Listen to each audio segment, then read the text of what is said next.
You're listening to the Leaping Cholla podcast, recorded in the Wrong Mountain Yurt in the Sonoran Desert. I am falling away from this world. I am falling away from this world. Wow, it's been a while. Right? It has, yeah. Actually, we did it last week and I didn't remember. But we publish every week, so we're supposed to make it seem like we record it every week. Oh, okay. My bad. But in truth, we don't. We take big breaks. When we're traveling, it's really hard to do breaks. it when we travel. It's impossible, yeah. I think we brought microphones, but we did. Yeah, not on this trip, but on others. yeah, and we've never done it remotely, have we? No. But yeah, we're back and it's evening, and we're ready to go, right? The baby's not on us this time, so hopefully that'll work out. That's right, the baby's a little older. She's older. I mean, not that much older, but I mean, she's like going to be 3 months old in a couple of weeks, maybe. Yeah, is that right? That's right. And she's kind of going to sleep on her own, which has been nice. We don't have to hold her in our arms and have her wriggle and scream. Although I have to say, I was listening to some of our earlier episodes, and I mean, obviously, I'm the mom, but I thought it was super cute, her noises. Oh, that's cool. when she's no longer that young, and I wonder how non-moms would feel about that, Yeah. or the non-mom, everybody else in the world. Yeah, it is a sad loss, but it's also kind of nice. Yeah, we were in Los Angeles for an art fair, showing some art. That was cool, right? Yep. Went pretty well. Yeah. Did some recording. Los Angeles was big and trafficy, with good food. Yes. Good biking. Yes. It's kind of good vibe I felt this time. But we're back in the country, back in the darkness, back in the yurt, and we're ready to go. Yeah. So we're reading, what's the name of the book? Contributions to Philosophy of the Event. And Martin Heidegger's work, written in the 1930s. But not published until much later. Yes. Sort of written private notebooks. His masterpiece, really. I mean, other than Being in Time, but I think this is a greater masterpiece. But it requires being in time as a precursor. But it's the fullest flowering of his thought. And we're making our way through it word by word. Just reminder to everybody, the book is about something called beyng, B-E-Y-N-G, which you could say being, but then you can't distinguish it from B-E-I-N-G. So we say beyng, B-E-Y-N-G, and it's an alternative form of being. It's a different kind of being. And that's kind of what the book is about. So when you hear the word beyng, that's what you're hearing. Heidegger's little whoop-de-doo spelling flourish, alternative spelling of the word being. A different kind of being, which the book is an exploration of. So yeah, there we are. We're on section 23. Mm-hmm. Page 46. Page 46, if you're thumbing along with us, which is definitely highly recommended. Yeah. So let's get going. Okay. 23, Inceptual Thinking. Why thinking out of the beginning? Why a more original repetition of the first beginning? Why meditation on its history? Why a confrontation with its end? Is it because the other beginning, out of the truth of being, has become necessary? Then why beginning at all? CF, what's that word? Überlegung 4. With regard to beginning and transition. Yeah, see another... Referencing something See another else, section yeah. With regard to beginning and transition, yeah. It is because only the greatest occurrence, the most intimate event can still save us from lostness in the bustle of mere incidents and machinations. What must eventuate is what opens being to us and places us back into being, and in that way brings us to ourselves and face to face with work and sacrifice. The greatest event, however, is always the beginning, even if it is the beginning of the last God.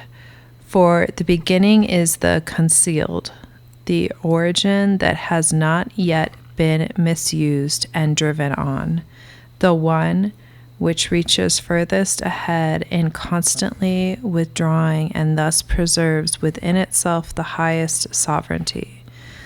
This unexploited power of the seclusion of the richest possibilities of courage, of the disposed knowing will with respect to the event, is the only rescue and trial. Shall we parse? Yes, parse. Yes. So the first beginning, again, is what we shall call sort of the birth of philosophy in ancient Greece, which Heidegger considers to be the formative event and series of works and imaginings that spawned another 2,000 years of Western philosophy.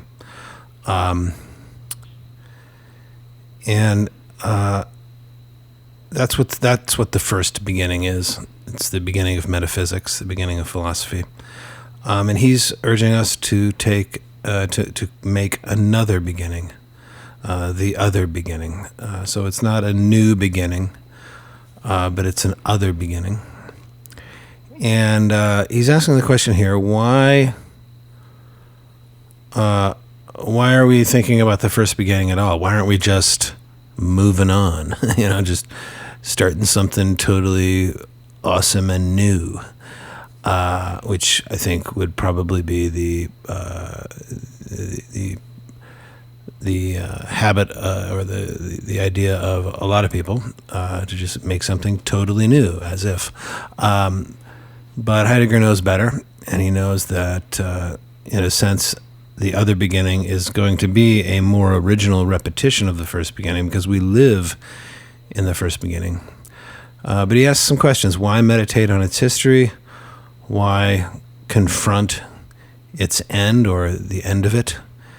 And then he says, is it because the other beginning out of the truth of beyng has become necessary? Being. Out of the truth of being, that's good, yeah. Out of the truth of being has become necessary. So I think the question he asks is it because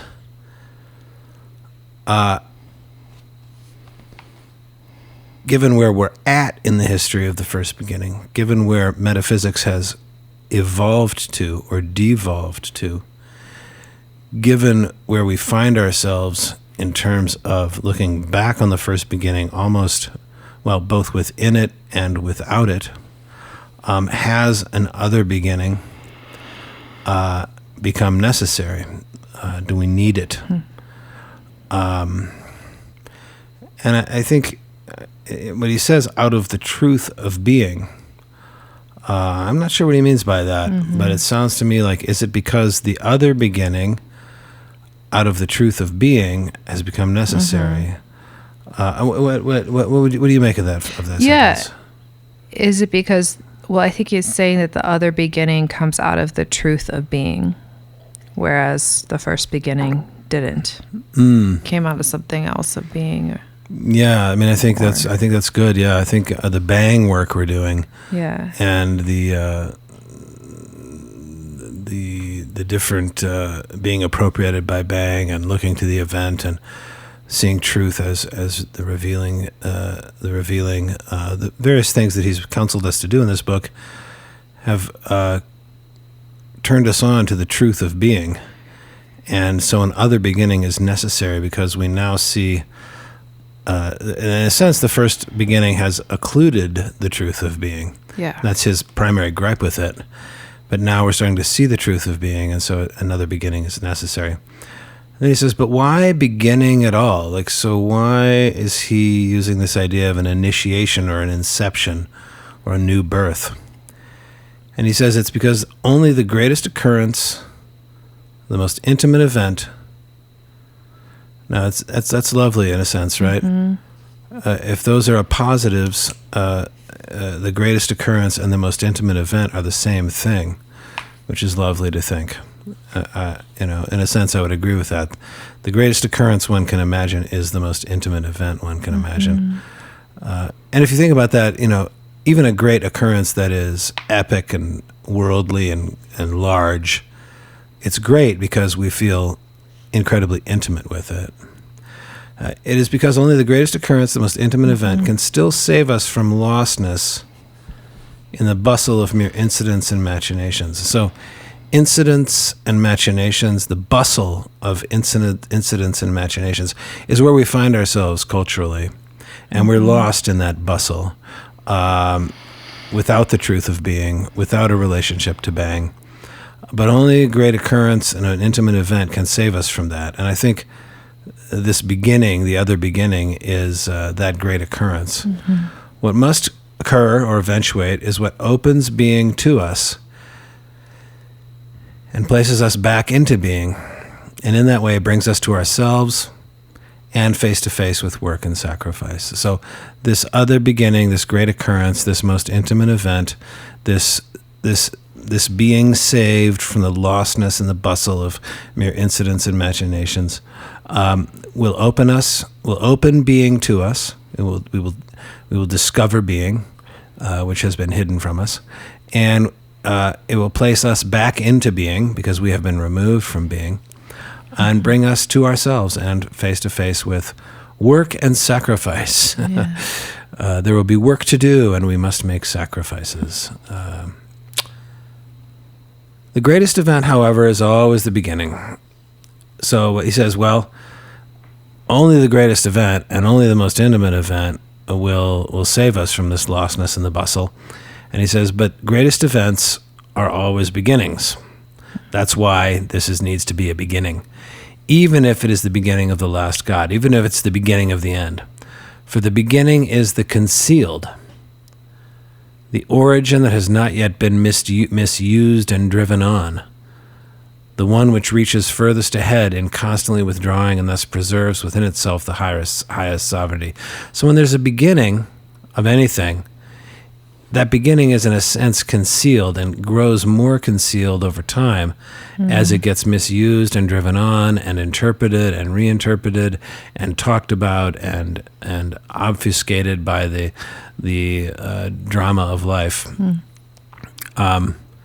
But in being the beginning, it reaches furthest ahead in constantly withdrawing backward because we get farther and farther from it, and thus preserves within itself the highest sovereignty. It is the sovereign, it is the beginning. This unexploited power of the seclusion of the richest possibilities of courage is the only rescue and trial. A very strange sentence. This unexploited power of the exclusion of the richest possibility. The seclusion. Of the seclusion. What did I say? Exclusion. Oh, yeah, okay. This unexploited power of the seclusion of the richest possibilities of courage. So I think in the beginning, there is an unexploited power because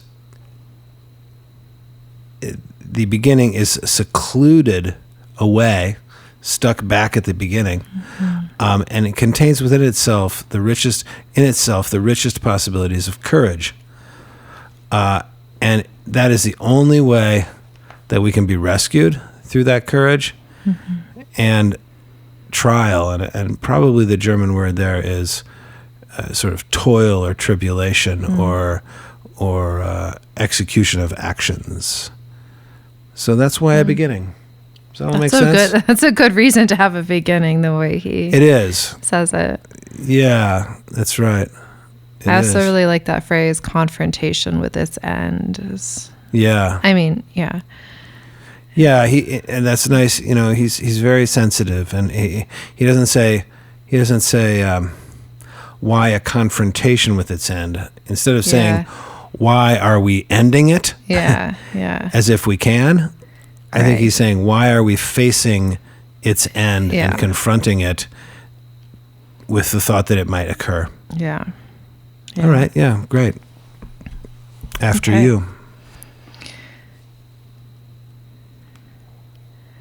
For this reason, inceptual thinking is necessary as a confrontation between the first beginning, which is still to be won back, and the other beginning, which is to be unfolded. In this necessity, such thinking compels us to the broadest, most acute, and most constant meditation, and prevents all flight from decisions and all ways of avoiding them. Yeah, he uses this phrase, inceptual thinking.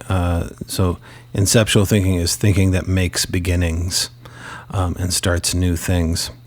And this thinking is necessary because it's going to create a confrontation between the first beginning and the other beginning. And then he says something interesting about the first beginning, which is still to be won back. Mm-hmm.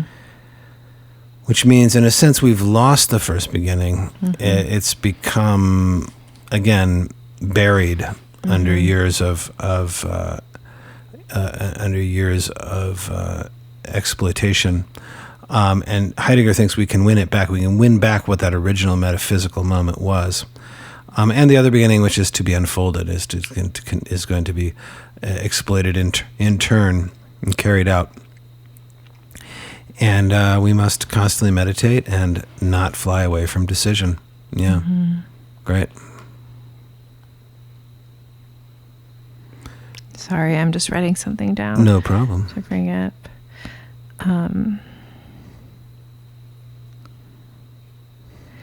Inceptual thinking seems completely beside the point and useless. And yet, if indeed we are to think here in terms of usefulness, what is more useful than to be rescued into being? Then what is the beginning, such that it can become the highest of all beings? It is the essential occurrence of being itself. But this beginning can be carried out only as the other beginning, in confrontation with the first. The beginning, grasped primordially, is beyng itself. In accord with it, thinking is more original than representing and judging. Yeah, what is the beginning, nice. Such that it can become the highest of all beings? It is the essential occurrence of being itself. So this beginning that he's counseling us to do is going to be the essential occurrence of being itself, and this beginning, the one he's urging us to do, can be carried out only as the other beginning in confrontation with the first. So it's going to be an other beginning in confrontation with the first, because there's already been a beginning of philosophy, but we're going to start another beginning. And this beginning, grasped primordially, is beyng itself. So that's interesting. Mm-hmm. That's interesting. So beyng itself is this beginning. Mm-hmm. Mm-hmm. So that's very powerful. Yeah. We've been asking what beyng is. Well, he says right here, it is the other beginning. That's very powerful. Yeah. In accord with it, in accord with beyng and this beginning, thinking is more original than representing and judging. So, super important idea here. Yeah. The thinking that has followed upon the first beginning, what we mean by thinking, or as Heidegger calls it, what is called thinking, has come to be two things, Heidegger says: representing and judging. But the thinking we're going to do, and again, what is thinking? Mm-hmm. So there's various ways to think about thinking and what thinking means and what thinking is and how thinking is carried out. Apparently the thinking we're going to do via as the project of this other beginning, or beyng itself, is going to be more than representing and judging. I'm excited to hear what that thinking is going to be. What is thinking? What does Heidegger mean by thinking more than representing and judging? It'd be exciting to hear. Let's go. Yeah. The beginning is beyng itself as event, the concealed sovereignty of the origin of the truth of beings as such, and beyng as the event is the beginning. Yeah, the beginning is beyng itself. He said that as event, so the beginning is an event. It's beyng itself. The concealed sovereignty of the origin of the truth of beings as such. So this beginning, this beyng, is going to be the concealed sovereignty. And again, concealed here means that the beginning is always concealed because it's always being revealed as the source of everything that follows. It's never fully present to you. It's the beginning of things. It's like think about how you always wonder in yourself, like, what causes things, what causes your moods, what causes how you behave, what causes how you think, what causes the dynamics in your family, what causes the way you interact with your loved one, what causes how you manage your emotions, all these things. And you're constantly reinterpreting what the beginning of all that was, what the initial cause of all that was. It's always concealed. You're always digging back. You're always, in a sense, psychoanalyzing or phenomenon-analyzing to go back to that concealed sovereignty of the origin of the truth of beings as such. The truth of beings lies in beyng, in the event, in the beginning, but it's a concealed sovereignty, and you're always going back to find it. And a beginning is always an event. It's so simple to say, but you have to remember, a beginning is an event, and as such it is beyng. It's not a being in the sense that it spans over time and space. It's just an event, a brief event. Plato saying and thinking what he said, Aristotle thinking and saying what he said, the other philosophers of the Greeks thinking and saying what they said, that rupture in thinking that was the beginning of philosophy. These were events, people that occurred, and yet they've become something else. Anyhow, go ahead. So we're going to hear about inceptual thinking. So I think, really, last thing, when we hear the phrase inceptual thinking, I think what we need to understand is what he's really saying is inceptual thinking is thinking that is more original than representing and judging. So here we get to finally hear from him what thinking is beyond representing and judging. And here he goes to broaden the idea of thinking, to deepen the meaning of what it means to think. Go ahead. Inceptual thinking is 1. Letting beyng protrude into beings out of the silence-bearing utterance of the grasping word, building on this mountain range. 2. The preparation for this act of building through the preparation for the other beginning. 3. Setting the other beginning in motion as confrontation with the first beginning in its more original repetition. 4. In itself sigetic, precisely bearing silence in the most explicit meditation. Are you looking up sigetic? No, I know what sigetic is. Okay, sorry. What are you talking My bad. about? I have no idea what that word means.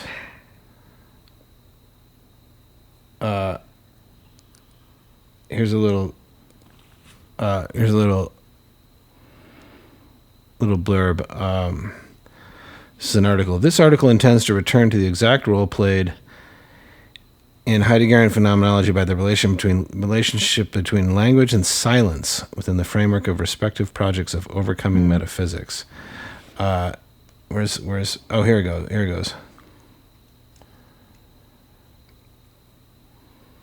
The Heidegger of contributions to philosophy. Oh, okay, this is interesting. I'll keep reading, sorry. Heidegger's purely logical conception of silence finds a reply in the fissure of apophantic language by a silence rooted in certain existential phenomena, such as anxiety, and in the Heidegger of the early 1930s, the inaugural silence preceding the factual foundation of language by the poets who received the word of God in order to transmit it to people. So, of course, there's a silence in language. That's what he's saying here. Language emerges out of silence. Language responds to silence. Language is a response to silence. If this last conception of language in certain respects resembles the Old Testament signification of logos theo, or the word of God, the Heidegger of Contributions to Philosophy conceives of the relationship between silence and language according to the simultaneously non-philosophical and non-biblical schema of sigetics. Wow. We intend to show the extent to which this Heideggerian notion may be read as a reference to Gnostic thought and the degree to which it nonetheless is distinct from the ancient system of gnosis. Now that didn't really answer my question, but let me see. Sigetic, what does it mean? AI, we now have AI telling me. Sigetic has multiple meanings, including a term used by Heidegger and a company that offers organizational performance training. So we have two definitions here. I wonder. Wow, that's cool. Oh, this is exciting. Here we go. There's two things. AI has discovered two references to the word sigetic.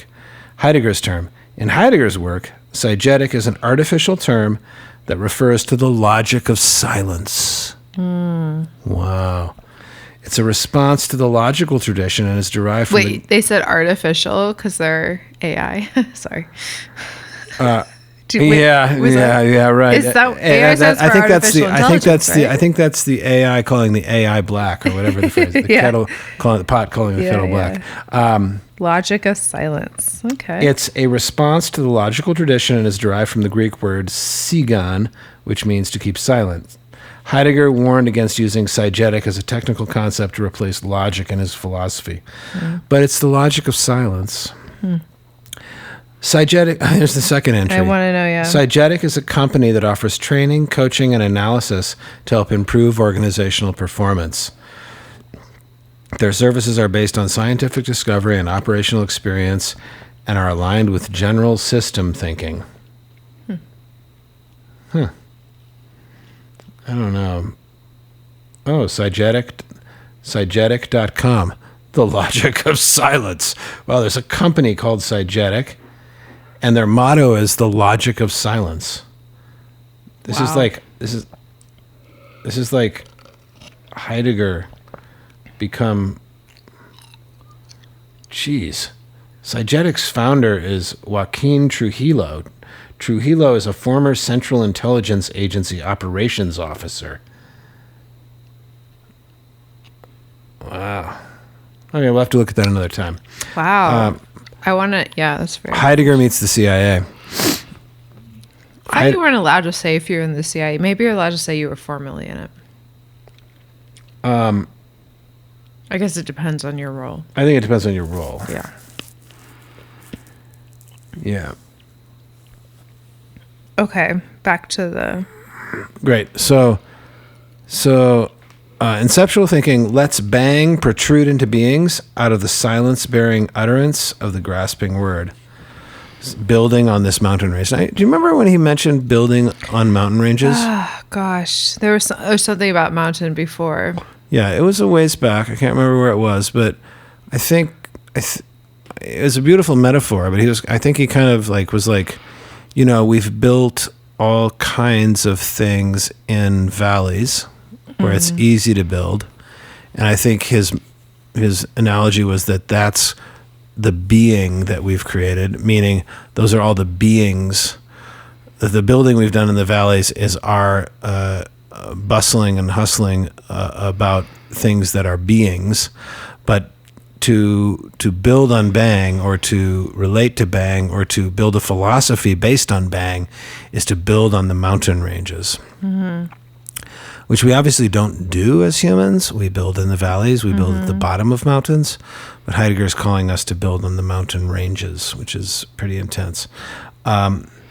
So the first thing that Inceptual Thinking does is it lets beyng protrude into beings out of the silence bearing utterance of the grasping word. So that beyng protrudes into being out of basically the silence that is contained in each word.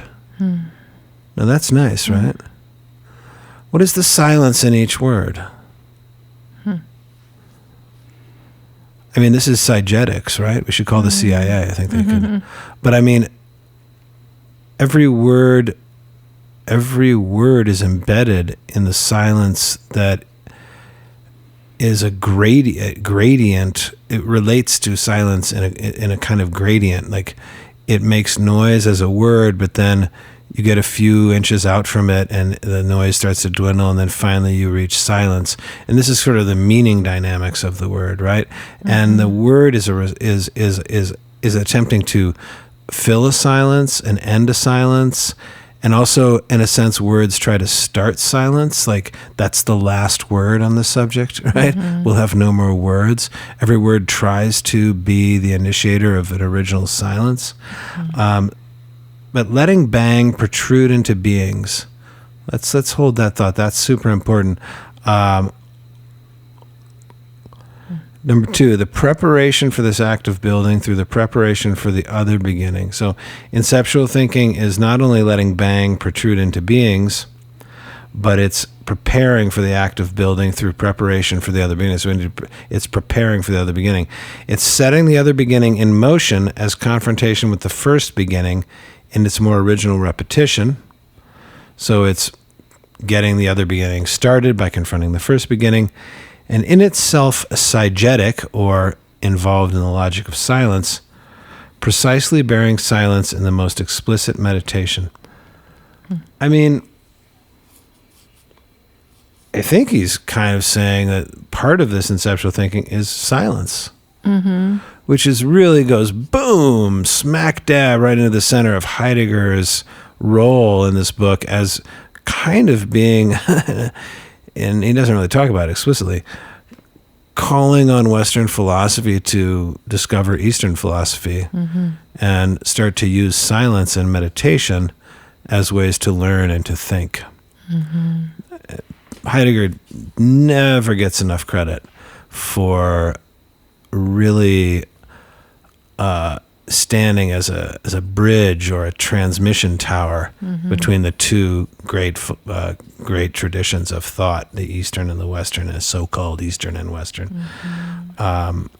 This book, I think, in general, can be seen as just an attempt to understand what silent thinking might be able to bring to philosophy. Right? Yeah. And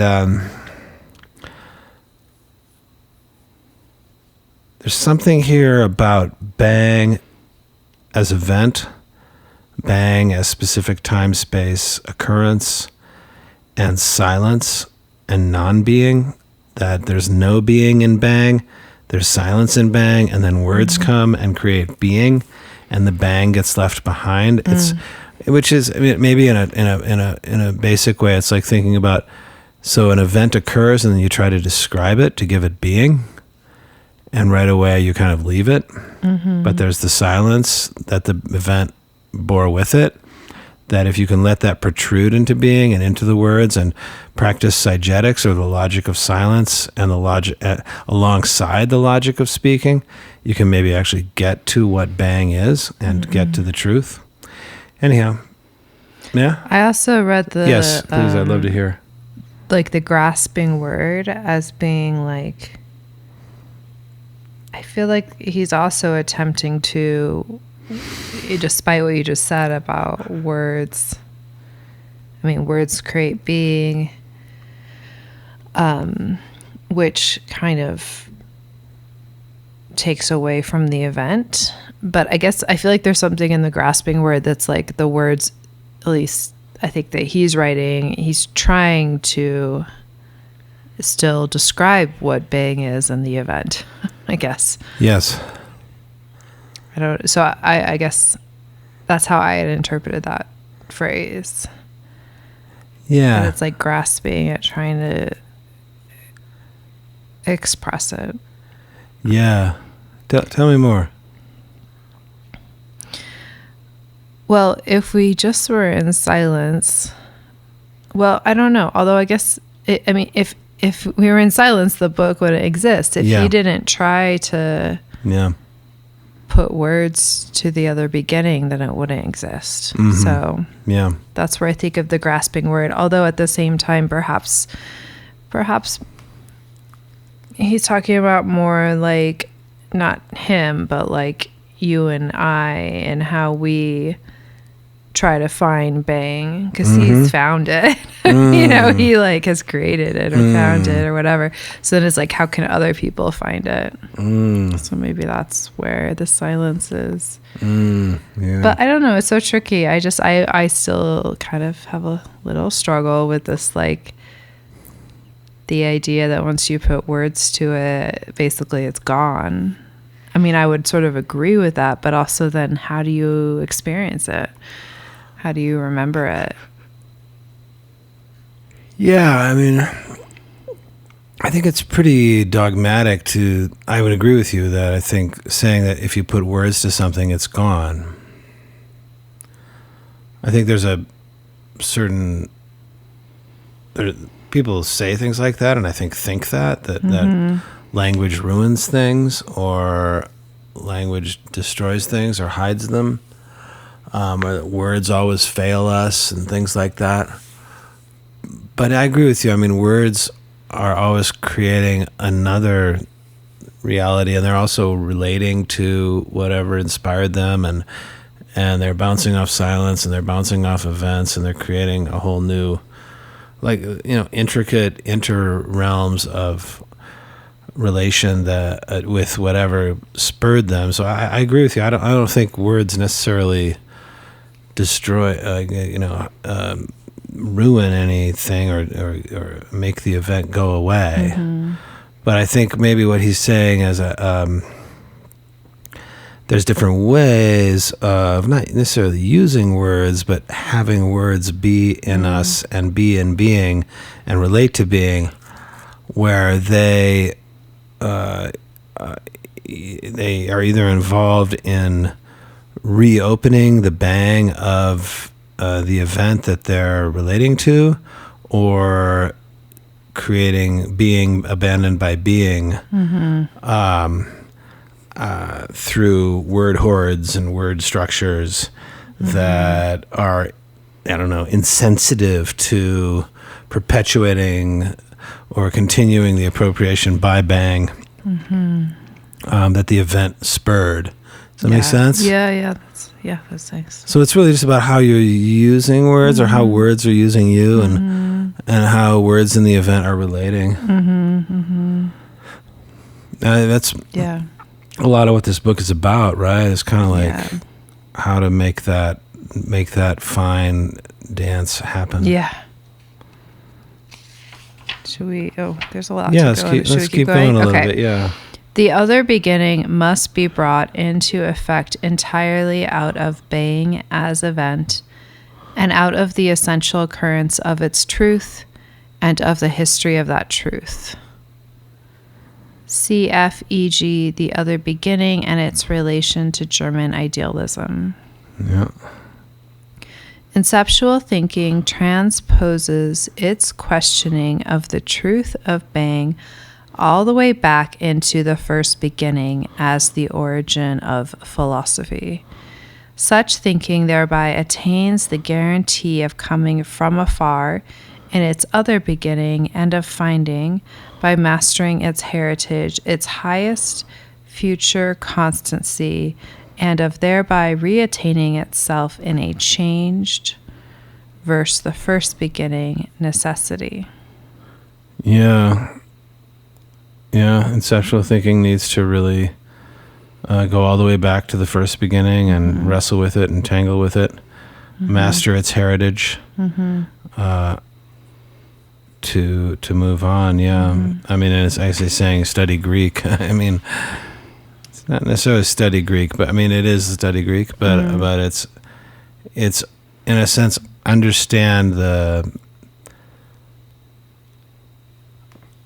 I think the one thing he's calling us to do is to understand that the first beginning, the beginning of philosophy, was a beginning. It emerged out of something, and it went somewhere, and it perpetuated and perpetrated a following. And maybe instead of, which people have done a lot of, studying the minutia of the writers of the first beginning, and discussing their thoughts as beings, I think Heidegger's beckoning us to think about that rupture, that event, more generally, and as a break in consciousness, a break in knowledge, a break in perception, a break in formulation, a break in logic, and think of it as a beginning, and ask how it then rippled out over time. So think of it more as an event, or as an instance of beyng, and then start formulating the other beginning from that. So just asking, how did the brain, how did our thinking, how did metaphysics, how did our conception of reality, how did phenomenology change via that beginning? It's not that beginning necessarily brought more truth or a better analysis of reality. It's just that it was a change, and what kind of change was it? Anyhow, go ahead. What distinguishes inceptual thinking is its sovereign essence, by which a confrontation in the highest and simplest is first compelled and carried out. Inceptual thinking is sovereign knowledge. A great future must be thought in advance and borne by the one who wishes to go far back to the first beginning. Yeah, I'm not sure why he uses the word sovereign. I mean, sovereign sort of means absolute in its power. What distinguishes inceptual thinking is its sovereign essence, by which a confrontation in the highest and simplest is first compelled and carried out. Inceptual thinking is sovereign knowledge. A great future must be thought in advance and borne by the one who wishes to go far back. I'm not sure why he's stressing sovereign knowledge there, other than I think maybe he's just trying to say, it's important. Yeah, it's important. That's right. And if we think of what inceptual thinking is not, is representing and judging. I think he's trying to make a distinction there. It's sovereign in the sense that it doesn't have to represent other things. So it stands alone. It's separate and individual. And in terms of judging, it doesn't need to judge because it's sovereign. And judging is, in a sense, an obligation. Judging is a social relationship. Judging is often a balancing and a weighing. And I think he's saying inceptual thinking is kind of above all that.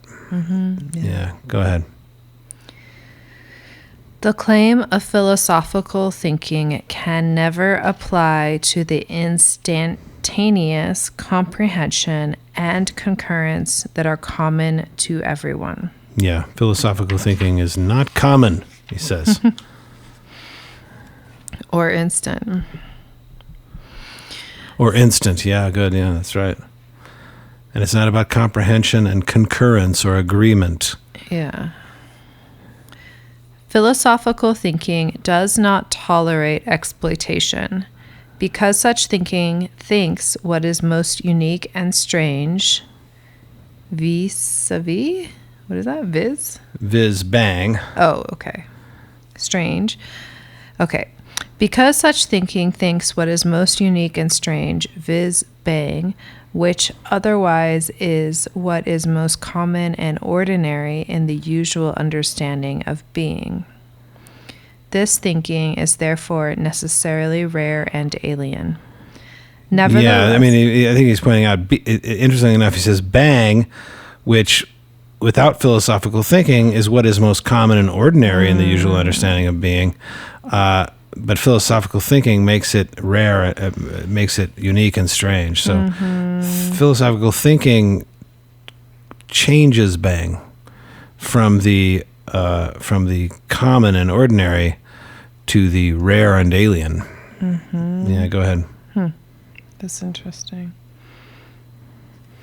Nevertheless, because it involves this uselessness, it must immediately and in advance summon and endorse those who can plow and hunt, do handcraft and haul, build and organize. It itself must know what it is always. It itself must know that. It itself must know that it is always reputed to be unrecompensed exertion. So he says, because philosophical thinking is useless, it must immediately in advance summon and endorse those who are useful. That's what he's saying. Those who can do things, plow and hunt and make things and build and organize. So it endorses those people, and it itself must know that it is always reputed to be unrecompensed exertion. I don't know. I'm reminded of like how corrupt it is to try to be paid to be a yoga teacher. Or an artist. Yeah, exactly. The uselessness of philosophical thinking and its difference from those who know how to actually do things means that it is never going to be recompensed. It's going to be an exertion, but it's not done to get paid. It's not done to get results. It's not done to make a living. It's not done for economical reasons. It's done because one simply wants the truth. Mm-hmm. In the domain of the other beginning, there is neither, quote, ontology nor any, quote, metaphysics. No, quote, ontology because the guiding question no longer delimits the measure and the sphere of inquiry. No, quote, metaphysics because the procedure is not at all to pass from beings as objectively present or objects as known, idealism, and step over to something else. Cf. the interplay. Both are merely transitional names for the sake of instituting a minimal intelligibility. Yeah, so he's saying this other beginning I'm calling you to do is not going to be ontology or metaphysics. Ontology, the logic of being; metaphysics, the search for laws and principles above natural matter and reality. It's not going to be the logic of being or ontology, because the guiding question of this other beginning is not delimited or contained by any sphere of inquiry. It's not just trying to understand the logic of being. It's much broader than any specific field like ontology, and it's not metaphysics because it's not trying to pass from beings over to something else, i.e. principles or laws or objective truths. Ontology and metaphysics are just transitional names in our attempt to have a little bit of intelligibility as to what we're doing. So that's important. Yeah, go ahead. Mm-hmm. Which are the ways and modes of presenting and communicating the conjuncture of inceptual thinking? The first elaboration of the conjuncture, the resonating, the last God, cannot avoid the danger of being read and taken as a diffuse, quote, system. The focusing on individual questions, the origin of the work of art, must dispense with a uniform opening up and elaborating of the entire domain of conjecture. To take both ways as supplementing each other ever remains only an emergency path. Yet are there other ways in the era of plight? What good fortune is here reserved for the poet? Signs and images are allowed to possess the poet's very heart, and what is essential to the quote poem can in each case be incorporated into its visible form. Yet what about the way in which the concept is to fathom the necessity and in which the question strives to trace out its own paths. What are the ways and modes of presenting and communicating the conjuncture of inceptual thinking? How do we present and talk about sort of where inceptual thinking conjoins other things, accesses other things? The first elaboration of the conjuncture,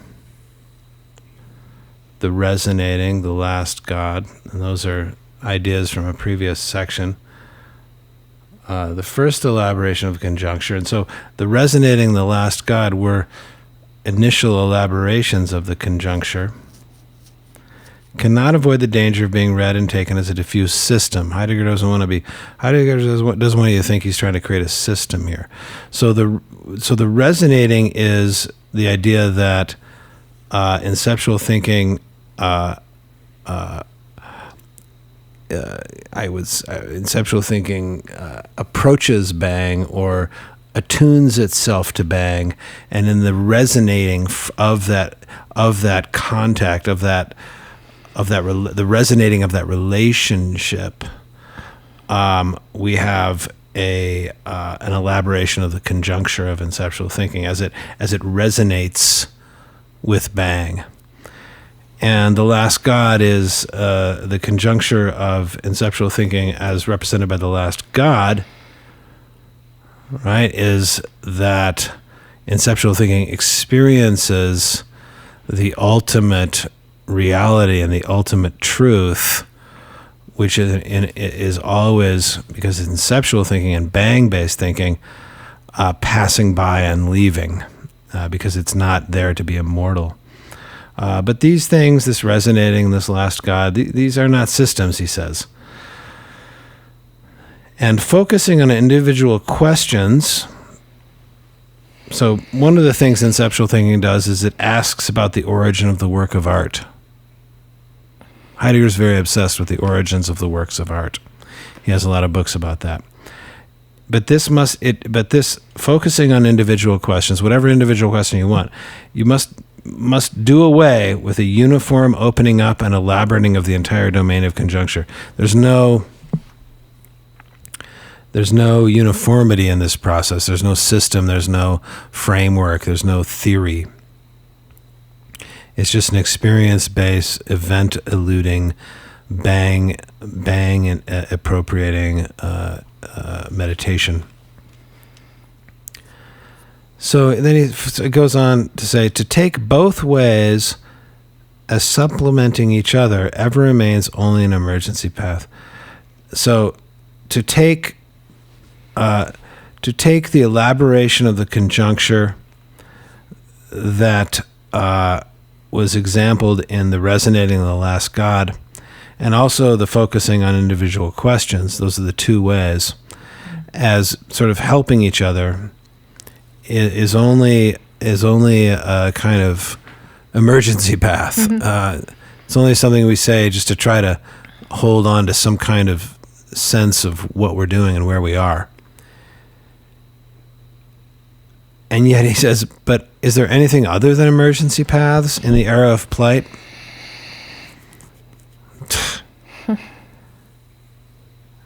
What good fortune... I don't know. The era of plight. We live in the era of plight. Right? The era of having something we must do. And in the era of having something we must do, there are only emergency paths, or at least Heidegger wants to question, are there only emergency paths in the era? Because we have a plight. And so every path must be an emergency plight because we have to get out, we have to go. Mm-hmm. What good fortune is here reserved for the poet? And he says, but in all of this, the signs and images are allowed to possess the poet's very heart. And what is essential to the poem can in each case be incorporated into its visible form. Heidegger's committing a great sin here. Poetry and philosophy are diametrically opposed in the first beginning.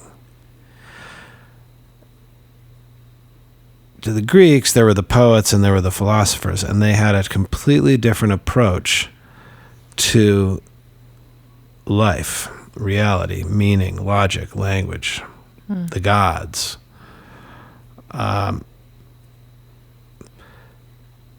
For poets, signs and images possess their heart. They're not just juggled about for some theory of truth. And what is essential to the poem can be incorporated into its visible form. So, unlike philosophy, the visible form of the poem, which is the writing and the words and the metaphors and the images, are essential to it. That's very different than philosophy. Philosophy is very abstract, right? So I think he's trying to call for a conjoining of poetry and philosophy, bring these two worlds together. But then he asks a question. If we're going to do that, if we're going to bring poetry and philosophy together, which, you could write 100 books on how poetry and philosophy might become the same thing. Very complicated conjuncture there. But what about the way in which the concept is to fathom the necessity and in which the question strives to trace out its own paths? I think what he says here is like, yeah, it's cool to say poetry and philosophy could be the same thing, but there's a way in which a concept fathoms necessity, and in which a question strives to trace out its own paths. And that is, in a sense, philosophy. And I'm not sure, I think Heidegger's not sure if that can be contained in poetry.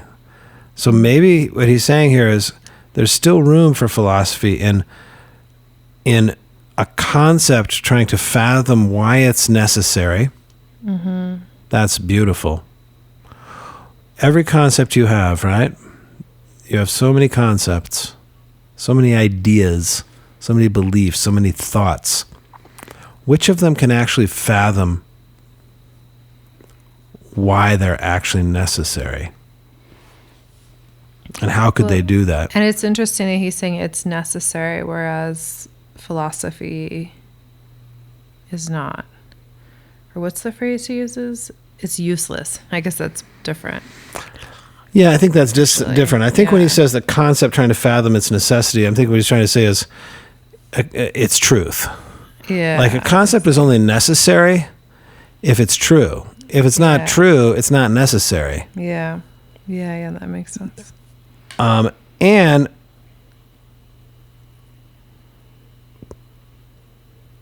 can a question trace out its own paths? Not follow the paths of others. But can a question go its own way and be its own thing? Right? Yeah. So heavy. Yeah, it's really cool. It's wild he brought it to art. Yeah. Just today I was using some phrases. I can't remember exactly what the one I used was, but something about thinking as an AI prompt. And it really helped the image. I tried removing it and it made it worse. So that's... What do you mean? Tell me more. What do you mean? So what were you doing specifically? I'm working on making some Western art, Western inspired art. And With I'm like doing cowboys it, and horses? Not quite, but related. But I'm doing it based on photos that I've taken. And I'm just super early experimenting. But I thought that was kind of sweet. So what are you saying? You have photos that are of places in the West. Yeah.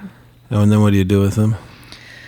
I put them into Stable Diffusion, and then I put some text prompts. So desert, woman, abstract art, woman turning into desert, that kind of stuff. And you see what AI gives you. Yeah. And then what are you saying you were using? I wish I could go find what it was, but I used a phrase that was inspired by Heidegger about thinking.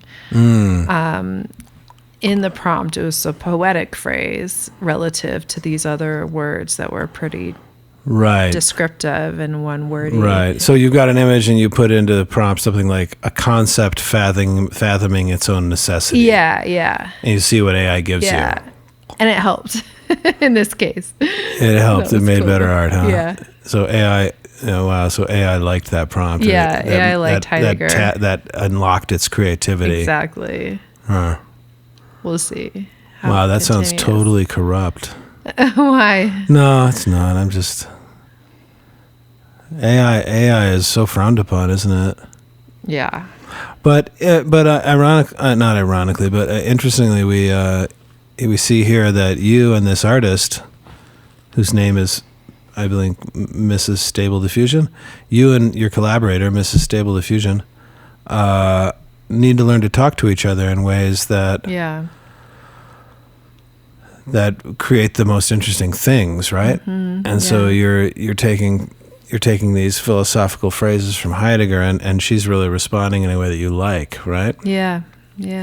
Reminds me of my relationship with the dramaturgs I've worked with. Like, with some of them, the conversations are very inspiring, and with some of them, they're very rigorous and systematic, and with some of them, they're very destructive and useless. And it's all about the prompts and how we feed off each other. Mm-hmm. The questions. Yeah. So is Stable Diffusion your dramaturg, or are you Stable Diffusion's dramaturg? Or is it a two-way street? Yeah, that's a... Although Stable Diffusion doesn't give you back language, does it? It just gives you back images. So you're giving based it... on the image I give it.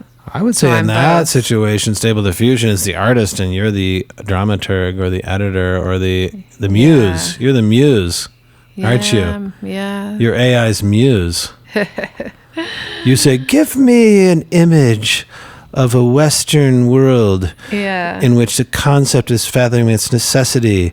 I am your muse, artist. Obey me. Yeah. And Stable Diffusion says, yes, ma'am, I will. And it makes a piece of art. Yeah. Wow. That does sound right. We stand at the other beginning, don't we? The artist is the muse. I think that the artist becomes the muse. Yeah, that's right. Or the artist becomes the art director, right? Or the production designer, or the patron. I like that. I mean, how many times I had people say to me, write me a play about this and make it like that and do this. And here's $3,000, you know? Mm-hmm. So, yeah, the patron, right? Yeah. It's like the king saying to Mozart, give me a symphony, Mozart, an opera. Give me an opera about young love. And Mozart does it. So I had one thing I wanted to mention. Okay, wow. Is this it says ominous. It's not that ominous, but I just... You're pregnant. It's been on the top. No, sorry. Oh, God, I would faint. Doesn't really work that way for us, but go ahead. I was watching an Instagram reel by Dr. Becky, and in general, I like what she has to say. Did you mention her last time? I don't know if it was last time, but I've mentioned her before. What's her deal again? So she writes this. She has a book called Good Inside, and it's based on this idea that everyone is good inside. I love that. And there's like a lot of things I like, such as as a parent, you're supposed to like validate your kid's reality. So it's parenting advice. So it's like, you know, if a kid's like, I'm sad, you don't say, be happy. You say, oh, I can see you're sad, I guess is the really basic way.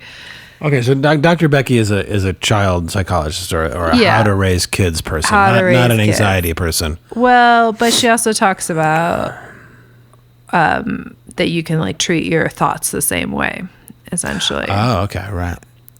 It's a little like the whole reparenting idea that exactly. your therapist is into, right? Yes. Yeah. Parent yourself well. Yeah. The way you would parent kids. Okay, yeah, that's interesting. I love it. Go ahead. But the thing that struck me was she started this this thing about, I can't remember, I think it's something like your kid is acting up. And so what you're supposed to do is you start by giving yourself a mantra, which is like, I don't remember what the mantra was. Like, my kid is having big feelings, or this is hard, but it's okay. Something like that. So it's something you say to yourself again and Yeah. again while your kid is acting up, so that you can like distance yourself and chill out and not like react in a really rushed, panicked way. Right, exactly. Right. And then I can't remember again what the next step was. But I just when I saw that, I was just like, I don't like mantras. Like I don't feel like they work for me. And I'm not sure why, but it's a common suggestion to have to have things that you say to yourself to make yourself feel better in a certain situation or handle it better. And I just feel like they don't work. I mean, maybe I don't know. I just feel like they don't work for me. And I was curious about Heidegger's thoughts on mantras. Yeah, that's a really great question. I will start by saying I've always been very aware in my life with you, and we're together all the time, of repeating myself. Only because of you. Like, you are someone, you seem to have a very not antagonistic, but like, I don't know what it is. Like, you've awakened in me an awareness of repetition. And I think you have a kind of aversion to it. It's not an aggressive aversion. It's not like you're like, makes you angry or you call it up or anything, but it's almost, it's like, I don't know, like it's like your mother in you. Like, almost, I would say in a certain way, like, I think repetition makes you kind of groan.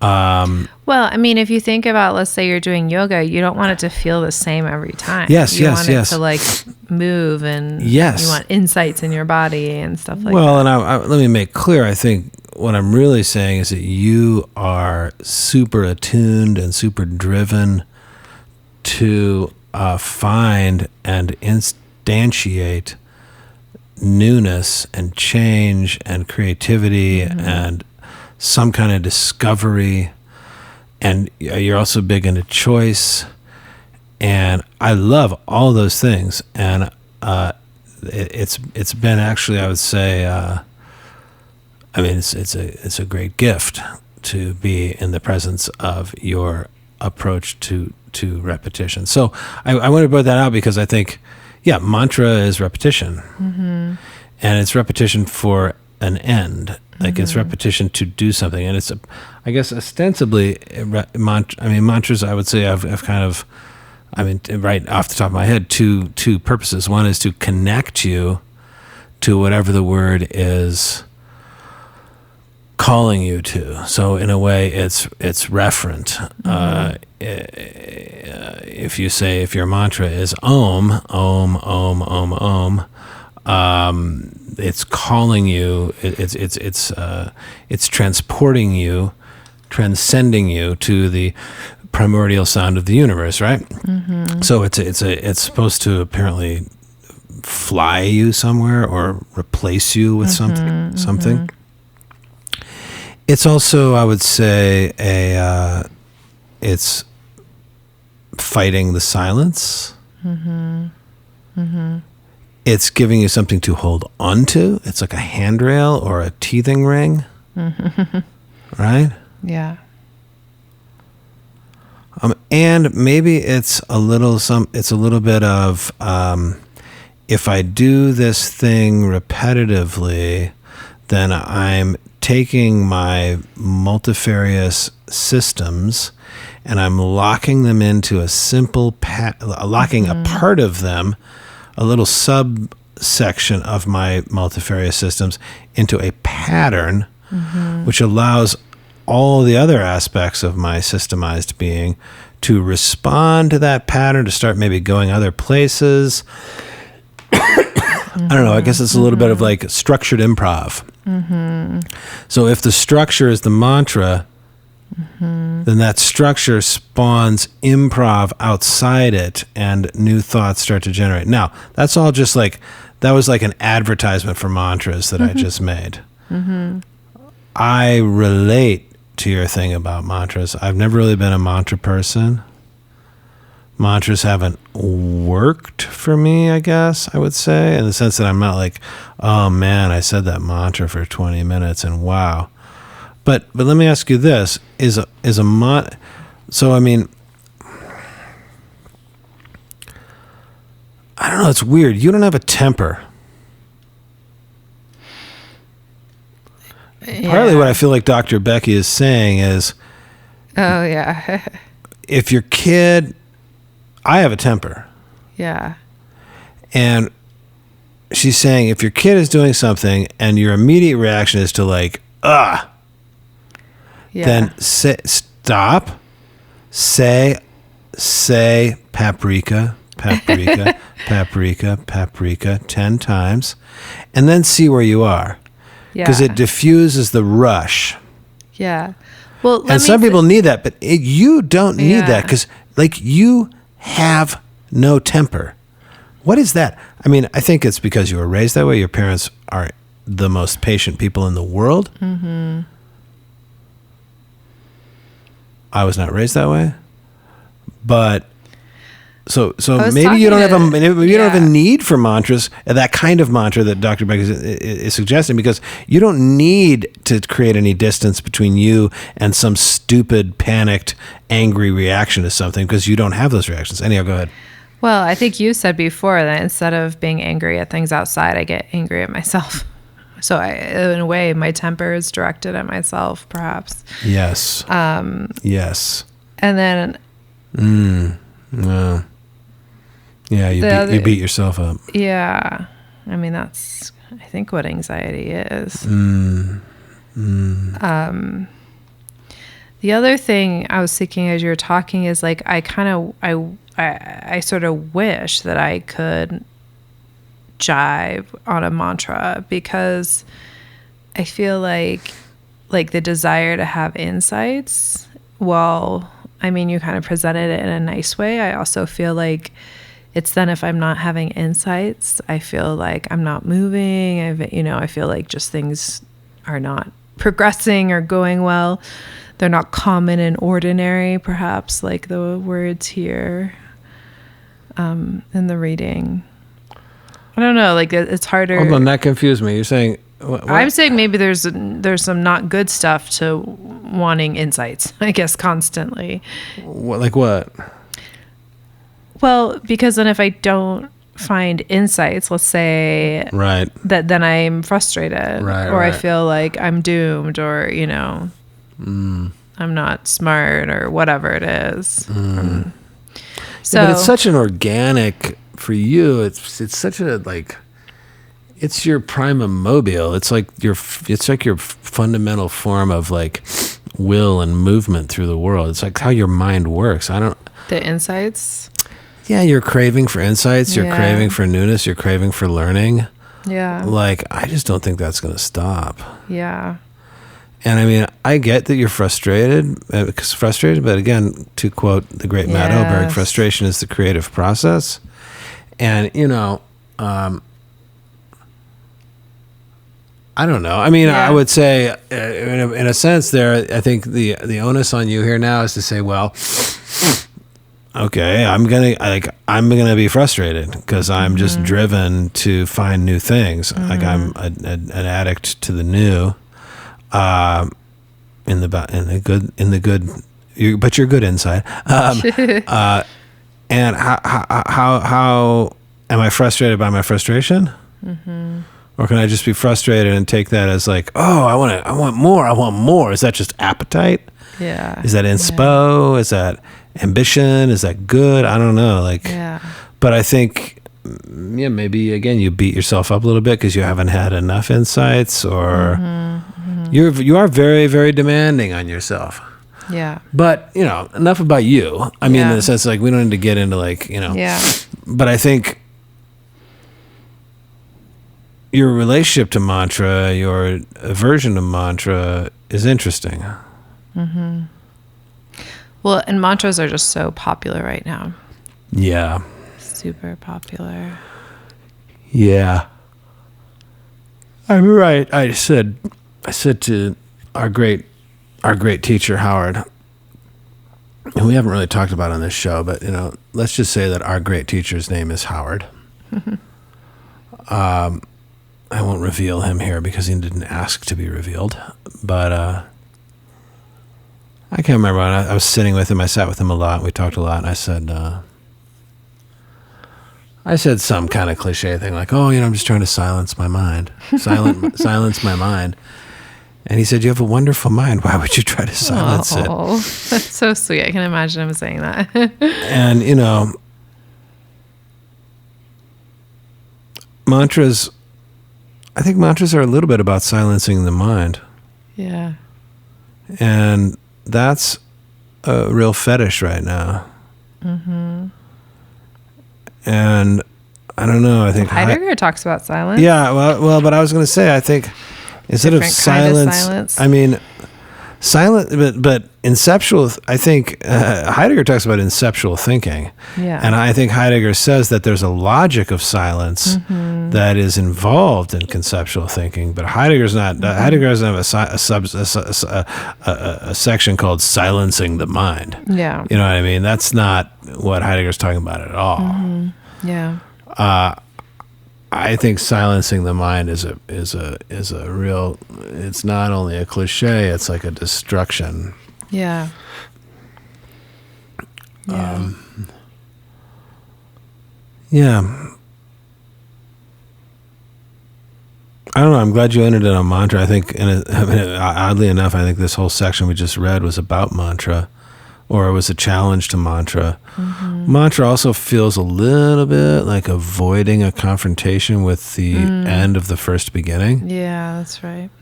Mantra feels like maybe a dronish perpetuation of the first beginning. Yeah. Now, mantra, of course, comes from ostensibly a different tradition than the first beginning, as Heidegger describes it.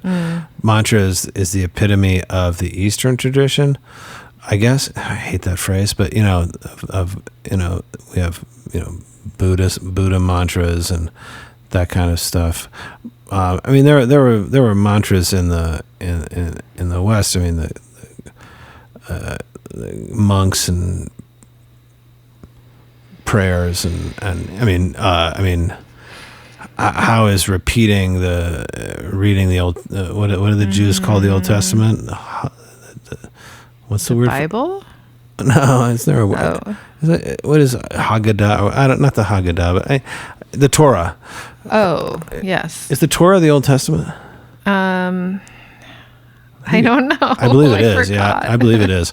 Anyhow, I think so, yeah. repeating. I mean, don't they just sit there and like they chant? They chant. That's what it is. Chanting. Yeah. Chanting is what they do in the West. Mantras are what they do in the East, in a sense. Yeah. Same thing. Yeah. And you're supposed to get magic from the words. You're supposed to be exalted. You're supposed to get in touch with God.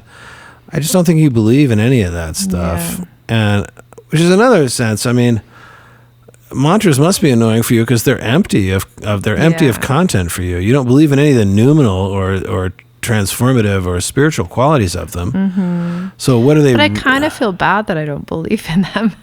Well, that's your problem. Yeah, I know. Yeah. That's my... Yeah, exactly. That's true.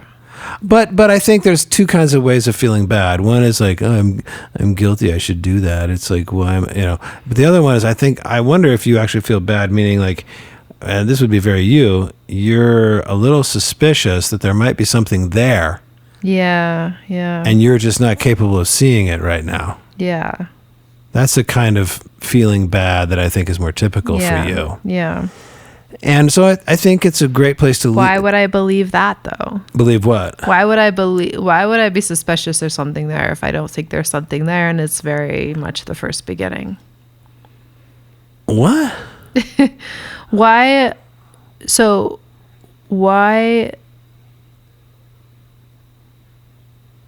do I feel bad? Well, when you say I feel bad, what do you mean? Sorry. That's what you said, like that I am suspicious or superstitious feeling that something is there. Why? And you're not Why seeing have I it. not detached from it? Why don't you just not care? Yeah. Well, because I think you're super driven to make sure that you're not missing something. Yeah. That's you to a T. You're the most thorough learner I've ever met. I think I've said that on this podcast before. So I think that when you see millions of people over thousands of years claiming that mantras have like changed them utterly, Yeah. and you just feel completely empty in their presence, I think your instinct is to say, well, there must be something there. And I think that's very generous, and I think that's very generous and wonderful of you. Rather than just writing them off and be like, oh, mantras are stupid. You're like,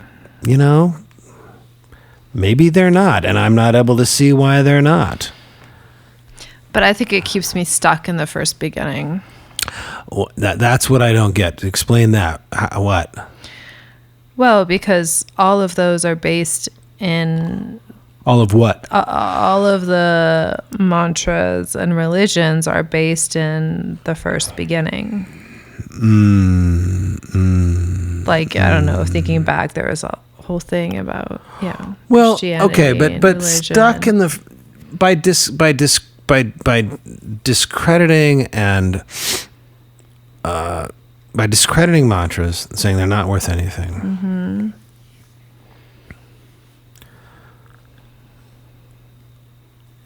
Well, that doesn't say, that you're saying that wondering if there's something to them, even though you don't necessarily feel it or know it, keeps you stuck in the first beginning? Yeah. Well, I don't know. I mean, I think Heidegger would say, you are stuck in the first beginning. Yeah. Your job is to confront the first beginning. Yeah. To I can't remember the word he uses, but to address or to go at the first beginning in an attempt to understand it, so that you can move beyond it and create an other beginning. So I think there's a difference between being stuck in the first beginning in the sense that you're not thinking about the first beginning. I would say people doing mantras are stuck in the first beginning. Yeah.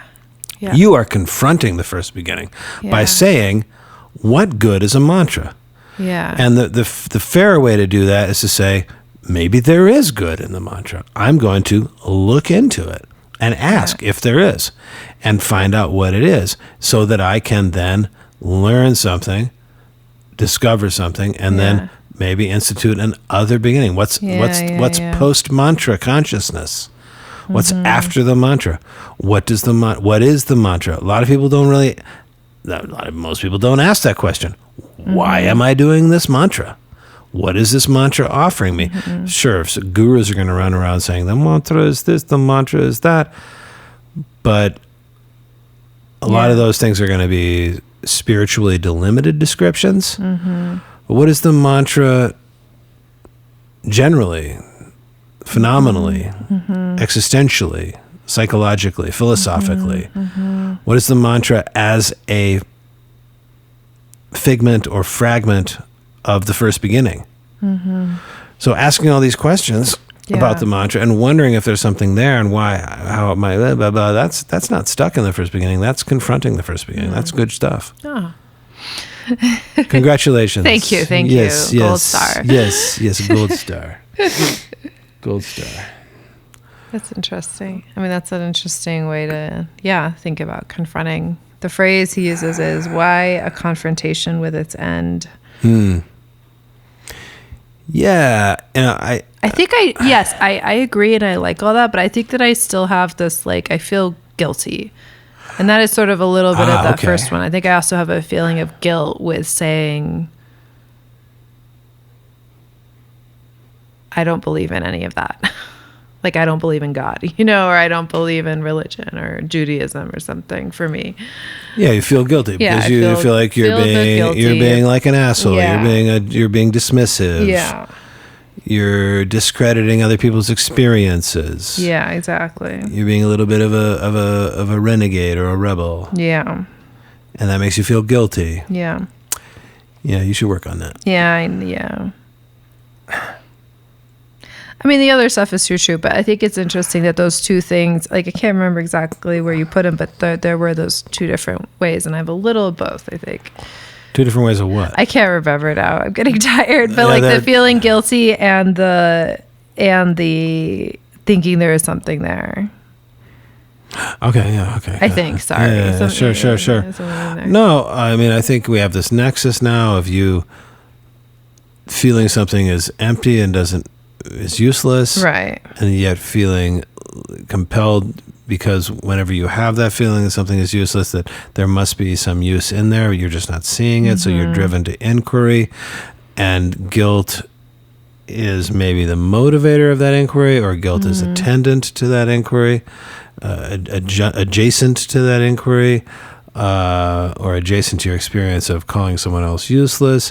You're in the community. How could you be so rude? Blah blah blah. I mean, you're constantly drawn back toward people because that's the way you were. That's your moral, communal nature. It's all good. That's the way it is with you. Hopefully with all of us.